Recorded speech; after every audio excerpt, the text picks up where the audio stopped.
La notion de contrôle sur la vente directe et sur le marketing communautaire. La notion de contrôle. Est-ce que tu contrôles ton business? Est-ce que tu contrôles ton business? Tu es venu un matin, on t'a donné 100 000, 150 000, 24 000, 20 000, 30 000, et puis directement tu as ton pack, et puis directement on te dit que tu es devenu entrepreneur. Ce qui n'est pas toujours vrai, hein, mais on va en parler dans une autre vidéo. On vous dit voilà, et puis bon, vous partez. Est-ce que vous contrôlez votre business? Est-ce que vous contrôlez votre business? Cette question-là doit tarauder votre esprit. C'est pour que vous pouvez aller rapidement, vous gagner de l'argent, mais est-ce que ce business-là, vous le contrôlez? On va essayer de répondre à cette question. Et vous donner même, peut-être pourquoi pas des astuces, dans la convivialité, dans la bonne humeur, dans la masturbation du cerveau. Tout simplement. Ce qu'il faut savoir, c'est qu'il faut minimiser les risques du manque de contrôle. Il faut toujours avoir un plus ou moins contrôle acceptable sur ton activité. Absolument. Alors, commençons par la vente directe. On l'a déjà expliqué plusieurs fois. Vous allez comprendre que ce qui fait la force de la vente directe, c'est son entreprise. L'entreprise qui vient avec les produits. C'est l'entreprise qui vient avec, entre guillemets, si vous voulez, son système, son plan de compensation et tout le reste. L'entreprise vient avec et puis met en place. Maintenant, on ne va pas que rester dans la vente directe, il faut le savoir. Toute entreprise, même conventionnelle, qui n'entre pas dans le monde du marketing, réseau, vente directe, vient aussi comme ça, comme toutes les entreprises. C'est vrai qu'elle a la possibilité d'étudier le marché, faire une étude du marché. Mais généralement, je peux vous rassurer que les entreprises qui font dans la vente directe n'étudient pas toujours le marché. Pour ce qu'on vient de dire préalablement. C'est en fonction de l'émulation autour de son produit. Il vient. Et il constate aussi sur le terrain que ça prend ou ça ne prend pas. Il peut venir petit à petit, il ne vient pas d'un trimestre, il vient un peu. Il peut être dans un autre pays où ça donne, où ça va bien. Il envoie les produits. Comme je vous ai dit, tout passe par le produit, ça dit. On envoie les produits. Une fois le chiffre d'affaires commence à monter, on s'installe. Définitivement. Difficilement que l'entreprise vienne directement. Certaines entreprises le font, elles viennent directement et puis bon, après on voit la catastrophe parfois. Parce qu'on n'a pas étudié le marché, on n'a pas, il y a plein de choses. Parce que il faut savoir que dans la vente directe, on n'a pas la licence. La licence qu'on a, que l'entreprise a, ne nous permet pas de faire des grandes affiches, faire la publicité. Parce que l'argent de la publicité, c'est cet argent qui est rassemblé pour payer des commissions. Si on se met encore à faire la publicité, on n'est plus dans la vente directe. Ça, c'est autre chose. Vous comprenez un peu ce que ça veut dire.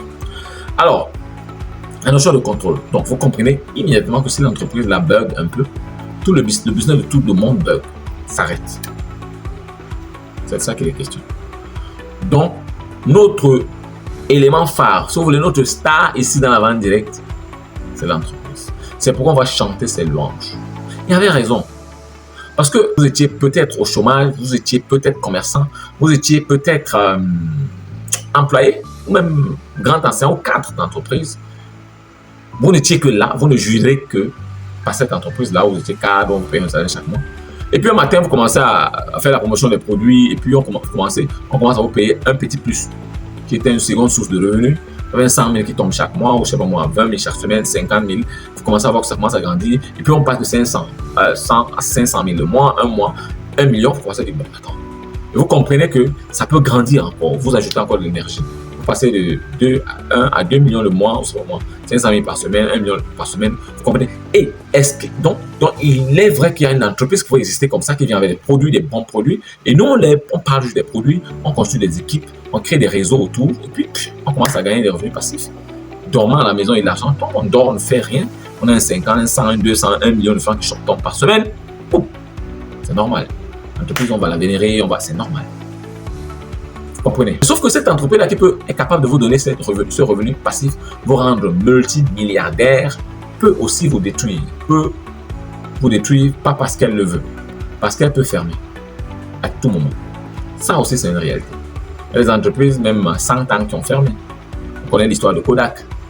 Toute entreprise peut fermer et le risque n'est pas zéro à tout moment. Une entreprise peut fermer. Et si elle ferme dans votre pays, vous êtes d'accord avec moi que si vous avez des équipes dans d'autres pays, ce sera difficile de vous relancer. Donc, s'il y a un contrôle, il faut contrôler.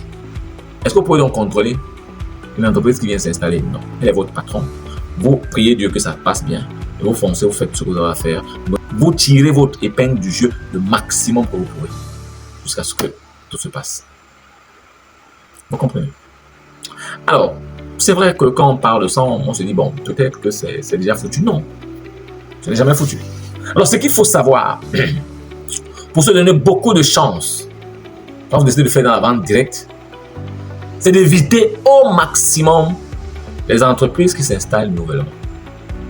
Ça, c'est un conseil. Évitez au maximum. Comme je vous ai dit, même si elle fait l'étude du marché, mais ce que je sais, la petite connaissance que j'ai dans ce domaine, c'est que non. Elle est attirée soit parce qu'elle peut venir parce que bon, il y a une entreprise qui était là hier qui est partie, ou alors il y a les équipes qui ont décidé de quitter, et puis elle vient en se disant qu'elle va récupérer ces équipes. Généralement, elle vient petit à petit. L'entreprise est installée peut-être, je sais pas moi, en France, dans un autre pays. On peut envoyer un éclaireur, mais les produits quittent de là-haut, du pays, pour arriver. L'éclaireur, c'est celui-là qu'on doit comprendre. Il y a toujours quelqu'un qui doit être le pionnier. On l'envoie, il commence à travailler avec vous, vous explique le plan marketing, parle de l'entreprise, ainsi de suite. Et ensemble, vous continuez un réseau. Quand le chiffre d'affaires commence à monter, l'entreprise s'installe. Sauf que quand elle s'installe, elle vient avec un gros fonds. Si le fonctionnement, parce qu'elle envoie les produits, était peut-être 1 million, quand elle s'installe, ça peut monter à 3 millions. Donc, il faudrait donc que la vente des produits puisse gérer tout ce fonctionnement-là. Si ça ne tient pas, elle va fermer. Il est toujours important pour minimiser cette faiblesse-là, cette limite si vous voulez, de choisir une entreprise qui est véritablement bien installée dans votre pays. Et je dis minimum 10 ans. Si une entreprise a déjà fait 10 ans, c'est pas pour dire qu'une nouvelle entreprise ne va pas réussir. Celle qui fait 10 ans a commencé à zéro, je suis d'accord. Mais si vous êtes jeune et que vous voulez expérimenter la vente directe, faites le choix sur une entreprise qui est déjà là depuis au moins plus de 10 ans. Maintenant, on peut dire que c'est seulement cet élément. Non. Si vous restez sur cet élément seulement, vous pouvez vous casser la tête. Je vais vous donner autre élément, autre astuce, à part le contrôle. Mais pour l'instant, je suis dans le contrôle. Les autres éléments, je vais revenir après pour parler, en plus du contrôle des choses qu'il faut chercher. À part, donc, dans la vente directe, maintenant on revient dans le marketing communautaire. La notion du contrôle là-bas. Généralement, dans le marketing communautaire, on dit qu'on contrôle tout. Oui, on contrôle tout parce que celui qui est dans le bus, qui est le guide, vous dites que vous contrôlez parce que lui contrôle. Est-ce que vous contrôlez? Vous qui êtes dans le bus, on pose la question, est-ce que vous contrôlez votre business? Je sais qu'à l'unanimité, tout le monde va dire oui. Non. C'est celui qui crée le système, c'est celui qui porte la communauté qui contrôle le business, mais vous ne contrôlez pas. Ça, c'est une réalité, c'est un fait. En tout cas, essayez de vous projeter. Je l'ai déjà dit, je crois, dans une vidéo. Essayez de vous projeter. Dites-vous bien que c'est celui qui, pour le business, ferme le système. Ça peut arriver, hein. Il ferme le système. Pas par sa volonté, ça peut être contre sa volonté. Il peut mourir. S'il meurt, vous faites quoi? Là-bas, la personne morale qui est l'entreprise ferme. Elle peut mourir aussi, on peut le dire. S'il meurt, vous faites comment? Tout est mort. Tout est mort. Hein. Ça, il n'y a rien à faire. Quand c'est un système, quand il est mort, point très. Vous fermez, chacun d'entre eux chercher autre chose à faire. Donc, que ce soit dans la vente directe, que ce soit dans le marketing communautaire, la notion du contrôle, elle se dit souvent de bouche, mais sauf qu'il y a une seule personne qui contrôle dans le marketing communautaire.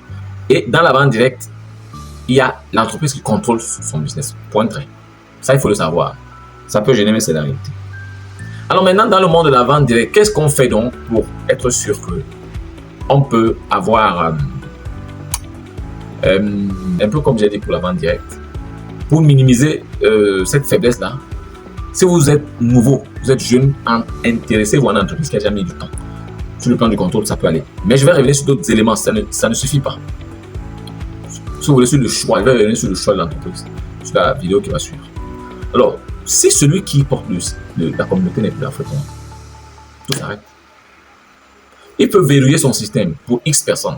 Votre tête ne passe pas et vous verrouillez votre système et puis vous êtes expulsé seul. C'est aussi ça les éléments, c'est aussi ça la faiblesse dans le système. Alors, comment contrecarrer ça? Est-ce qu'il est impossible de contrecarrer ça? Ça devient très compliqué, hein? Parce que là-bas, c'est une personne physique, c'est pas une personne morale. Je vous ai dit ça, je crois, dans l'une des vidéos. Votre tête ne lui plaît pas, il peut vous enlever. Hein? Oui, c'est une réalité, on a vu ça plusieurs fois. Vous faites un petit dérapage, il peut condamner, il peut vous dire que bon, vous n'êtes pas intègre, vous n'êtes pas, voilà, vous ne respectez pas certaines valeurs, et puis vous prenez le motif, et bon, vous enlève, et tous les autres seront contents, parce que tout le monde est dans un bus. Et l'information, comme je l'ai dit, elle est centralisée. Le contrôle au niveau de la vente directe peut être contrôlé si on est sûr que l'entreprise a fait 10 ans. Parce que quand elle a fait 10 ans, elle a trouvé son intérêt, elle aura du mal à partir. Parce qu'elle a 90 ans de vie. Et même sur le boss qui vient, qui on a envoyé, le directeur qui est là, ne va pas bien, on peut l'enlever, on remplace le directeur et la ça continue. Mais je pose la question, dans le marketing communautaire, parce que moi j'ai fouillé, j'ai fouillé dans ma tête, je n'ai pas bien vu. Si le porteur de vision, sur celui-là qui est là, n'est plus là, ça se passe comment? Tout s'arrête. Si vous connaissez les systèmes de marketing communautaire, que vous connaissez, un ou deux systèmes, dites-moi en commentaire si vous pensez que, si vous projetez, vous dites que si le leader principal n'est pas là, si ça va fonctionner. Et si ça fonctionne, vous me dites comment ça va fonctionner. Je voudrais que vous-même vous projetez. Vous qui êtes dans ce système, vous projetez. Est-ce que ça peut fonctionner si le porteur de vision n'est pas là? Je doute très fort que ça puisse fonctionner.